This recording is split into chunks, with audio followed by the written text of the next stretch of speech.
যুক্তরাষ্ট্রে অটোমোবাইল মেকানিকের তীব্র ঘাটতি দেখা দিচ্ছে। ডিলারশিপগুলোতে মেরামতের জন্য অপেক্ষায় সময় বাড়ছে। দেশব্যাপী প্রায় ৬৭,০০০ পদ খালি রয়েছে।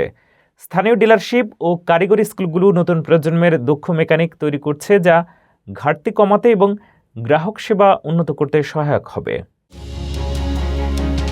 যুক্তরাষ্ট্রে অটোমোবাইল মেকানিকের তীব্র ঘাটতি দেখা দিচ্ছে, যার ফলে ডিলারশিপগুলোতে গাড়ি মেরামতের জন্য অপেক্ষার সময় ক্রমশ বৃদ্ধি পাচ্ছে।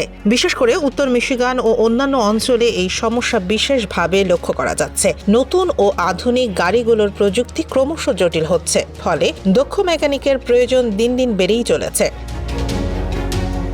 বর্তমানে দেশব্যাপী প্রায় ৬৭,০০০ অটোমোটিভ টেকনিশিয়ান পদ খালি রয়েছে। তবে অনেক প্রযুক্তিবিদ অবসরে যাচ্ছেন, যা ঘাটতিকে আরও তীব্র করছে। এই ঘাটতি শুধুমাত্র মেরামতের সময় বৃদ্ধি করছে না, বরং গ্রাহক সেবার মানও প্রভাবিত করছে।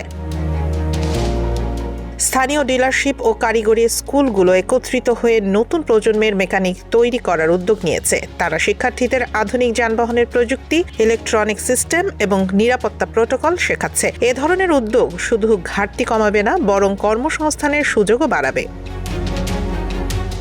বিশ্লেষকরা মনে করেন, যদি এই উদ্যোগগুলো সঠিকভাবে কার্যকর হয়, তাহলে আগামী কয়েক বছরে ঘাটতি কিছুটা কমে আসবে। গ্রাহকরা দ্রুত সেবা পাবেন এবং ডিলারশিপগুলোও দক্ষ কর্মী নিশ্চিত করতে পারবে। প্রযুক্তির সঙ্গে তাল মিলিয়ে দক্ষ মেকানিক তৈরি এই সমস্যার স্থায়ী সমাধান।